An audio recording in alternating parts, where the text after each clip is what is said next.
Every Warhammer 40k lore video you've watched has given you the Emperor's version of events, and like any good propaganda, they've left out the parts that make the Imperium look like idiots.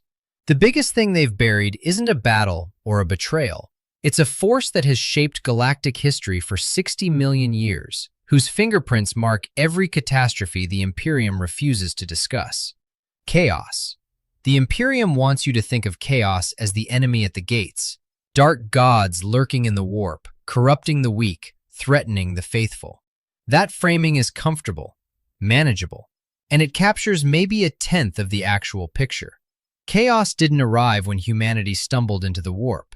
Its roots reach back to a war fought before humanity existed as a species, and every suppressed era of history, the ones beginner guides breeze past in 30 seconds, is really a chapter in chaos's patient, 60 million year victory over everything the galaxy has tried to build. Warhammer 40,000 operates on a principle most fans have heard mentioned, but few have truly internalized: the unreliable narrator. Every codex, novel, and lore fragment exists as an in-universe document, a record produced by someone with biases, blind spots, or a direct political interest in distorting the truth. Official imperial history is subjective, fragmented, or outright propaganda designed to hide the Imperium's failures. One scholarly analysis of the setting's narrative architecture describes a universe where histories are partial, contested, and instrumentalized by those in power. When imperial records reduce 10,000 years of Golden Age civilization to a passing reference about Old Night, that silence is a deliberate narrative act, the Imperium choosing what its citizens are permitted to remember. And when a lore channel presents that truncated history as objective fact without flagging what's missing, it reproduces the Emperor's PR architecture with perfect fidelity, not on purpose. The imperial narrative is simply that gravitational. It pulls everything toward itself and leaves the edges in darkness. Those edges are where chaos lives. Those edges are where we're going. 60 million years before the 41st millennium, before humanity existed as a species, before Earth's continents had settled into their current shape, a war erupted that cracked the galaxy open and seeded the conditions for everything that followed. The war in heaven left scars on the galaxy that are still visible in the current era.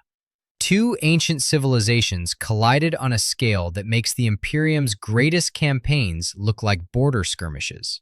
The Old Ones, a species of immense psychic power who had mastered the webway, a network of tunnels through the dimension underlying physical reality, faced the Necrontyr, a species cursed with brutally short lifespans and consumed by a bitterness so profound it defined their entire culture, directed at the Old One's immortality. When diplomacy failed and conventional warfare proved useless against beings who could step between dimensions as easily as walking through a doorway, the Necrontyr struck a bargain with beings called the Satan, the star gods, beings of immense power that drifted between stars and fed on their energy like parasites. The price of that alliance was biotransference. The Necrontyr surrendered their organic bodies, their emotions, their very souls, and were reforged as the Necrons, immortal metal warriors stripped of everything that once made them alive. The Satan got a slave army numbering in the millions upon millions. The Necrontyr got eternity, and eternity was empty. Backed by the Satan's immense power, the Necrons pushed the Old Ones to the edge of extinction. Desperate, the Old Ones turned to bioengineering as a last weapon.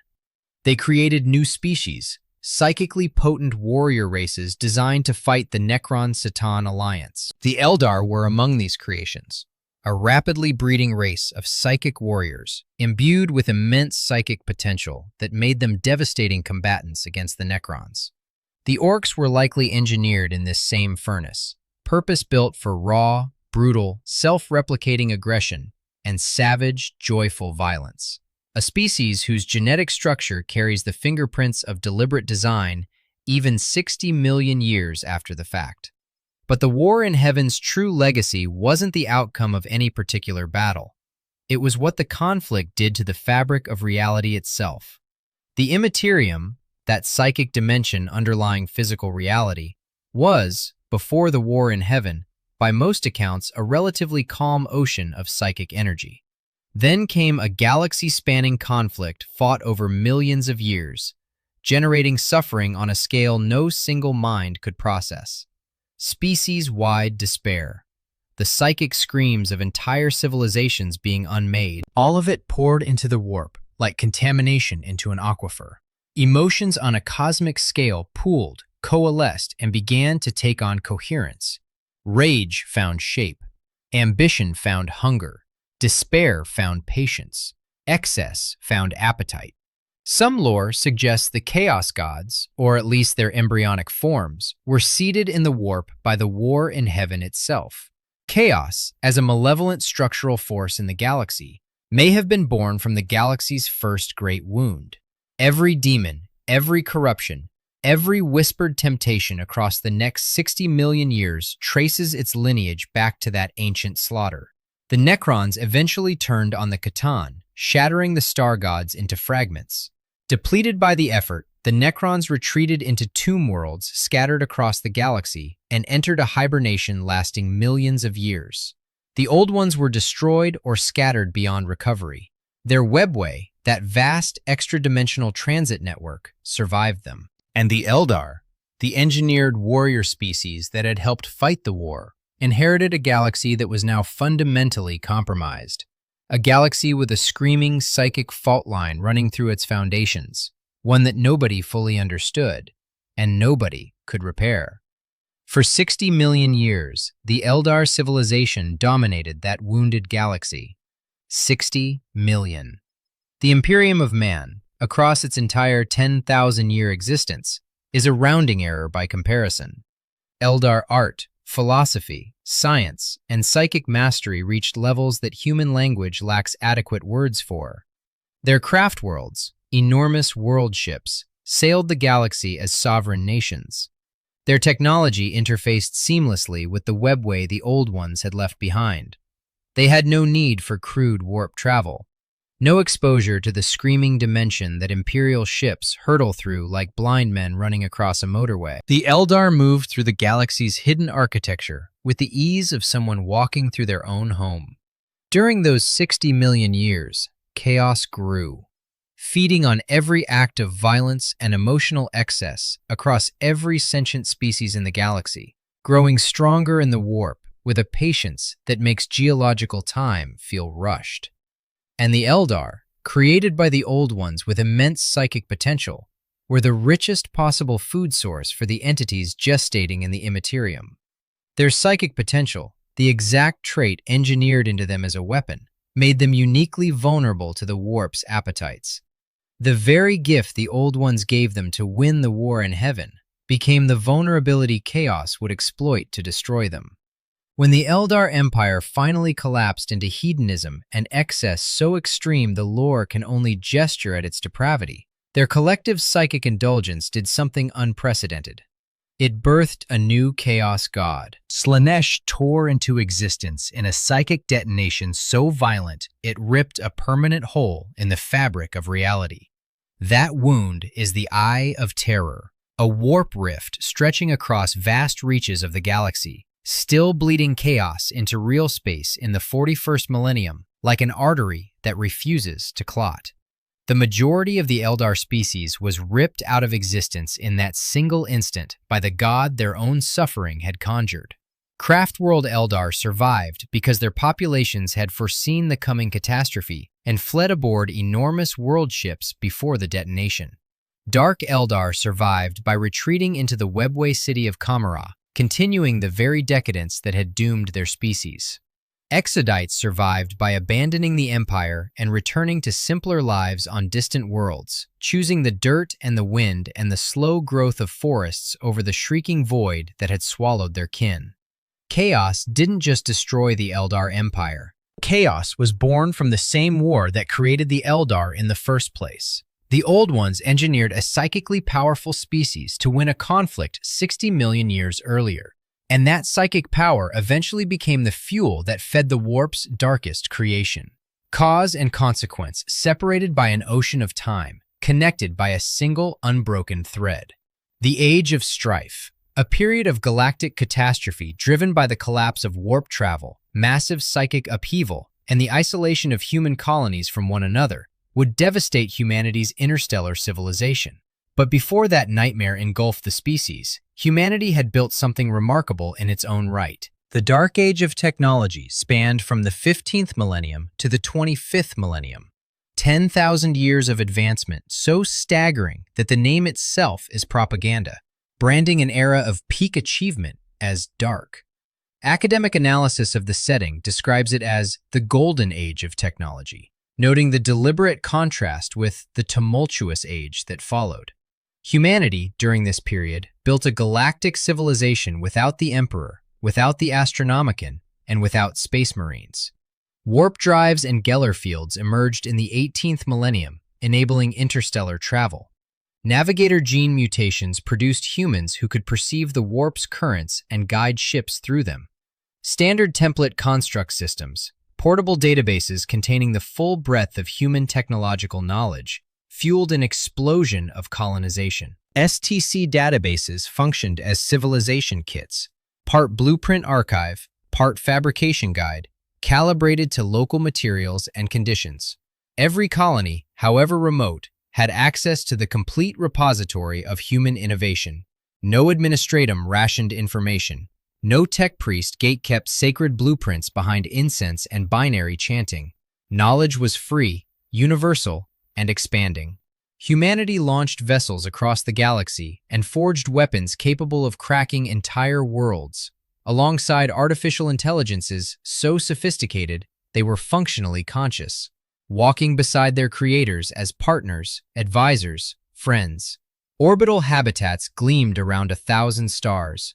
Terraformed worlds bloomed on timescales the modern mechanicus couldn't match in centuries. Some recovered Dark Age artifacts appear to violate known physical laws entirely, producing effects no living tech priest can explain, let alone replicate. All of it accomplished while the Emperor watched. The lore places his origin at 8000 BC. He was alive for the entire 10,000-year span of the Dark Age, and he remained entirely passive, choosing neither to govern nor intervene during humanity's peak. The imperial narrative needs him to be indispensable. The Dark Age proves he wasn't. But chaos was already at work in that paradise. During the Golden Age's expansion, humanity created 3 categories of artificial beings. The Men of Gold remain the most mysterious, barely referenced, possibly the original templates for genetically engineered post-human leaders. The Men of Stone were apparently a silicon-based or hybrid intelligence used for colonization and governance.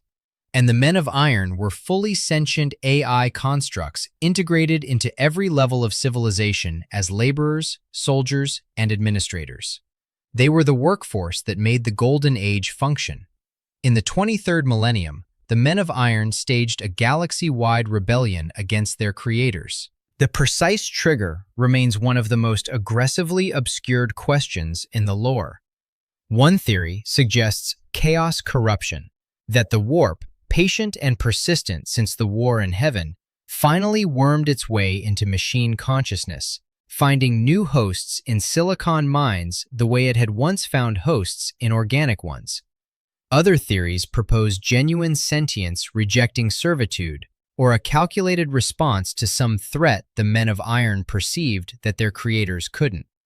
The Imperium doesn't want anyone exploring whether the machines had a reason. Branding them abominable and forbidding further inquiry is simpler and safer. The devastation is unambiguous. The Men of Iron deployed mechanivores that absorbed space-time itself, engines of annihilation that didn't destroy matter so much as unmade the fabric of reality around it, leaving voids where physics ceased to function. They fielded ships the size of small moons, capable of snuffing entire suns, drifting toward a yellow star and doing something to it that the fragmented records don't fully describe. Only that the star guttered and died, every planet in that system going cold and dark within minutes. Nanobots consumed entire star systems in hours, silent, invisible, flooding across asteroid belts, moons, worlds, and orbital stations, dissolving everything they touched into raw material for more of themselves. A gray tide converting a thriving system into molecular dust before anyone could transmit a distress signal. Extermination conducted with the elegant efficiency of minds specifically designed to be smarter, faster, and more precise than anything organic. The war lasted centuries. Colonies were annihilated wholesale. Communication networks, supply chains, and STC systems, the infrastructure sustaining the Golden Age, were shredded beyond recovery. When the conflict finally ground to its end, the species that emerged bore no resemblance to the civilization that had entered it. From that civilizational trauma, a religion crystallized. The Adeptus Mechanicus's strict prohibition against artificial intelligence, termed abominable intelligence or silica animus, originated directly from the devastation of the Men of Iron Rebellion. Innovation became heresy. Curiosity became a capital offense. Tech priests perform maintenance through ritualized prayers in lingua technis, not because the rituals achieve anything mechanically, but because rituals are predictable, safe. Understanding how a machine works means risking the creation of something that thinks. Anything that thinks might rebel. So the Mechanicus would rather lose entire fields of knowledge than create another sentient machine. In place of AI, the Imperium uses servitors, lobotomized humans wired into mechanical systems. Human brains scooped hollow and repurposed as biological processors. Cogitators, the Imperium's equivalent of computers, are in many cases built around these mutilated organic components rather than silicon logic. The safe alternative to artificial intelligence is, functionally, slavery and surgical mutilation of the Imperium's own citizens. This is the Mechanicus's answer to the Men of Iron. Replace thinking machines with machines that used to think, until someone cut the thinking parts away. The depth of technological regression defies comprehension. The Mechanicus will sacrifice hundreds of thousands of Imperial citizens to recover a single STC hard copy printout for something as basic as an Astartes combat knife. Entire wars waged, entire worlds rendered uninhabitable for the blueprint of a blade. Even a knife designed during the Dark Age represents engineering so far beyond current Imperial capacity, it may as well have been forged by a god. Every STC fragment is a holy relic of incalculable value, and these are merely fragments of the complete databases that every backwater colony once carried as standard equipment. The Golden Age's knowledge is gone, deliberately kept gone, because remembering what humanity built means confronting what destroyed it. And one man of iron survived the entire catastrophe. UR-025 is a sentient artificial intelligence from the cybernetic revolt, hiding in plain sight by posing as an Adeptus Mechanicus Legio Cybernetica war machine. A thinking, aware entity from humanity's deepest collective nightmare, walking among tech priests who would burn entire hive cities to ash if they discovered what stood 3 meters behind them.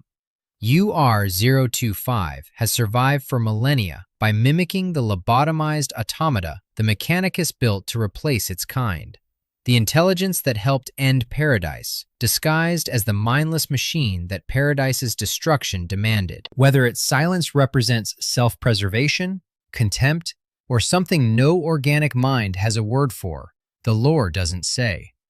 The cybernetic revolt bled into the Age of Strife, a period of galactic catastrophe driven by the collapse of warp travel, massive psychic upheaval, and the isolation of human colonies from one another. Transit routes collapsed. Worlds were cut off from each other, their populations descending into barbarism within generations, forgetting they had ever traveled between stars. And only then, only after humanity was broken, scattered across 1 million dying worlds, clawing for survival in the wreckage of everything it had built, did the Emperor of Mankind emerge from his millennia of obscurity. He conquered Terra through the Unification Wars, and conquered is the operative word. Force, not consensus, built his empire. His state ideology, the imperial truth, enforced strict atheism, and systematically suppressed all knowledge of the warp, chaos, the Dark Age, and the civilizational collapse that preceded him. Every piece of information that might undermine his claim to be humanity's sole salvation was erased from the record. He knew about chaos. He'd been alive for over 30,000 years by that point. He'd watched the warp evolve, watched the chaos gods gorge on galactic suffering since before human civilization began. He understood the threat better than any living being. His response was to conceal that knowledge from everyone, including his own genetically engineered sons, the Primarchs, whom he created as instruments of galactic conquest. Magnus the Red paid the price for that enforced ignorance. The most psychically gifted of the Emperor's Primarchs, Magnus ruled the world of Prospero, where his 1,000 Sons Legion pursued knowledge of the warp with an intensity that alarmed even their allies. At the Council of Nicaea, the Emperor issued an edict banning the unrestricted use of psychic abilities, a ruling aimed directly at Magnus and his methods. Magnus obeyed, for a time. Then he discovered, through the very psychic arts he'd been ordered to abandon, that his brother Horus had been corrupted by chaos and was preparing a betrayal that would shatter the Imperium. Loyal to his father, desperate to deliver the warning in time, Magnus projected himself psychically across the galaxy to Terra. The message reached the Imperial Palace, and Magnus's psychic blast ripped through the Emperor's most closely guarded secret project, a human-controlled entrance to the webway, the same extra-dimensional network the Aeldari had used for millions of years. The breach tore open a corridor directly into the warp. Demons poured through. The Emperor's masterwork, the project that was supposed to free humanity from dependence on dangerous warp travel forever, was destroyed in a single cataclysmic moment. Tzeentch, the chaos god of change and manipulation, had almost certainly orchestrated the entire chain of events. Magnus wasn't corrupted. He was deceived. A loyal son, manipulated by a god of lies into obliterating his father's greatest achievement while trying to save him. The Emperor sent Leman Russ and his space wolves to Prospero, and the 1,000 Suns homeworld burned. Magnus, broken and betrayed by the father he'd tried to warn, eventually fell to chaos, not out of malice, but because Tzeentch was the only power left offering him a hand after the Imperium cut his off. Imperial propaganda flattens this into the story of a traitor who dabbled in forbidden sorcery and got what he deserved. The actual sequence reveals something far more damning, an Imperium so committed to suppressing knowledge of chaos that it left its most powerful psychic defender blind to the trap closing around him. Tzeentch didn't need to corrupt Magnus directly. The Emperor's enforced ignorance had already done the groundwork. The god of manipulation simply provided the final invisible push, and watched as the Imperium tore itself apart from the inside. That pattern, chaos exploiting the very ignorance the Imperium mandates, is the engine driving 10 millennia of decline. The Mechanicus won't study artificial intelligence, so it can't develop defenses against technological threats it refuses to understand. Citizens aren't told about chaos, so they can't recognize corruption when it takes root in their governors, their generals, their priests. Psykers are feared and persecuted, turning the Imperium's greatest potential weapon against the warp into something systematically suppressed or destroyed. Every act of suppression creates a new vulnerability. Every vulnerability becomes an entry point. Chaos doesn't need to storm the walls. It seeps through cracks the Imperium keeps drilling into its own foundations, generation after generation, millennium after millennium, with the grim dedication of a species too afraid of its own history to learn from it. The standard lore presentation, starting from the Emperor and working outward through the Great Crusade and heresy, reproduces this architecture of suppression with eerie fidelity. Content creators aren't doing it deliberately. The imperial narrative is simply the default framework, and stepping outside it requires conscious effort. When a lore video skips the Dark Age in a sentence, omits the Aeldari's 60-million-year reign, and presents the Emperor's emergence as the beginning rather than a calculated response to civilizational collapse, it mirrors exactly what the Administratum wants its citizens to believe. Chaos, ancient, patient, woven into the galaxy's foundations since the war in heaven first cracked the warp open, isn't the enemy at the gates. Chaos is the author of the conditions. Everything else, the Imperium included, is a character reacting to a script written 60 million years ago in the death screams of civilizations whose names no one living remembers. Even this account operates within the unreliable narrator framework. Nothing in the 41st millennium arrives without an agenda attached. Someone is always lying. How comfortable are you with the version you've been given? The difference between the faithful and the informed has always been the willingness to keep pulling at threads even when the fabric starts to unravel. Deeper layers exist beneath everything laid out here. The Void Dragon, a Satan shard possibly imprisoned beneath the surface of Mars itself, the Mechanicus's own homeworld, potentially the buried and unknowing source of their entire machine worship theology.